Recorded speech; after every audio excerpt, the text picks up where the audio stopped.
गहरी रात थी।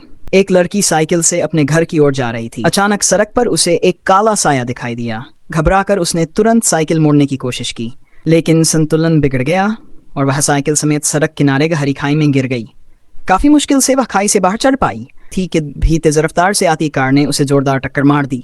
टक्कर इतनी भयानक थी कि लड़की दूर जाकर सड़क पर गिर पड़ी। कार का ड्राइवर घबरा गया। वह तुरंत गाड़ी से उतरकर लड़की के पास आया।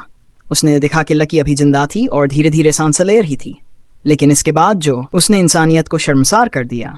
ड्राइवर और उसके साथियों ने लड़की को अस्पताल ले जाने की बजाय उन्होंने लड़की को उठाया और पास की ढलान से नीचे फेंक दिया। तोड़लान के नीचे झाड़ियों में छिपा एक अजीब सा जीव बाहर निकला। शायद वह अभी अभी हुए शोर से जाग गया था।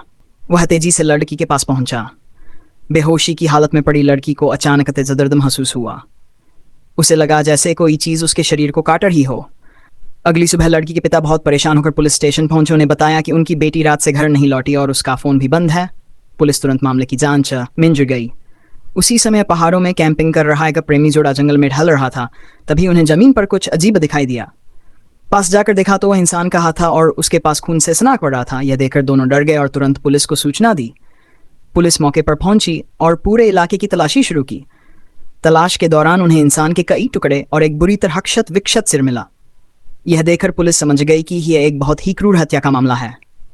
यह गांव पहले बहुत शांत माना जाता था।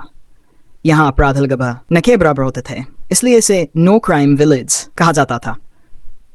खूबसूरत पहाड़ों और प्रकृति की वजह से यह जगह एक मशहूर पर्यटन स्थल भी थी। हर हफ्ते कई पर्यटक यहाँ घूमने आते थे। लेकिन पिछले कुछ समय से गांव में अजीब घटनाएं होने लगी थीं। कुछ दिन पहले गांव का एक आदमी रात में बाहर गया था। अंधेरे में उसका पैर फिसल गया और वह पहाड़ी से लुढ़क कर नीचे गिर गया। जब उसने आसपास देखा तो पाया कि वह एक खुली हुई कब्र के पास पड़ा है। कब्र खोदी हुई थी और अंदर की लाश बाहर खींची हुई थी। यह नजारा देखकर बुरी तरह डर गया। तभी पास की झाड़ियों से किसी जंगली जानवर की डरावनी आवाज सुनाई दी। वह कुछ समझ पाता उससे पहले ही एक अज्ञात जीव उस पर टूट पड़ा और उसे जंगल की ओर घसीट कर ले गया। जब पुलिस वहां पहुंची तो सामने का दृश्य देखकर अनुभवी पुलिस वाले भी सिहर उठे। शव के टुकड़े टुकड़े हो चुके थे।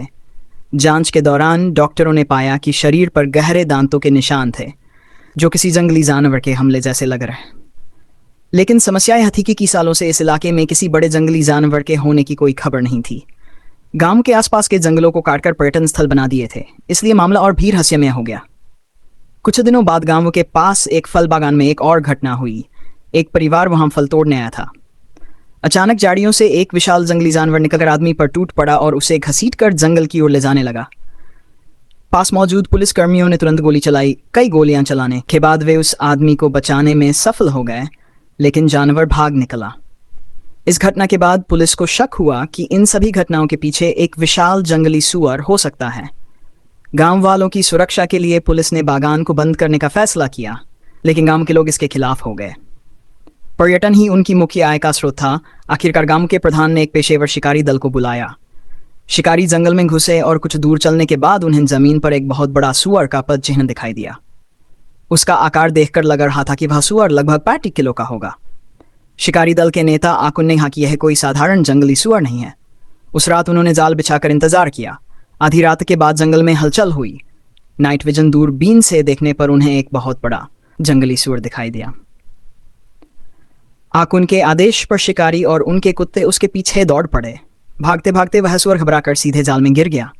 शिकारियों ने तुरंत गोली चलाकर अगले दिन गांव में प्रेस कॉन्फ्रेंस हुई। गांव के प्रधान ने उस विशाल जंगली सुअर को मीडिया के सामने दिखाया। इतनी बड़ी जंगली सुअर को मारने की खबर पूरे इलाके में फैल गई और आकुन अचानक मशहूर हो गया। लेकिन भीड़ में खड़ा लड़की का पिता उस सुअर को ध्यान से देख रहा था। वह खुद भी एक अनुभवी शिकारी रह चुका था। जब उसने लड़की के पिता ने उस मरे हुए जंगली सुअर को ध्यान से देखा तो उनके चेहरे का रंग बदल गया। भीड़ और मीडिया के शोर के बीच वे धीरे धीरे उस सुअर के पास गए और उसके शरीर को गौर से देखने लगे। अचानक उन्होंने सुअर के मुंह के पास कुछ अजीब देखा। सुअर के दांतों के बीच कपड़े का एक छोटा सा टुकड़ा फंसा हुआ था। वह कपड़ा बिल्कुल वैसा ही था जैसा उनकी बेटी उस रात पहनकर घर से निकली थी। जब डॉक्टरों ने सुअर का पेट काटकर देखा तो सभी हैरान रह गए। उसके पेट के अंदर इंसानी कपड़े और कुछ छोटे छोटे हड्डियों के टुकड़े मिले।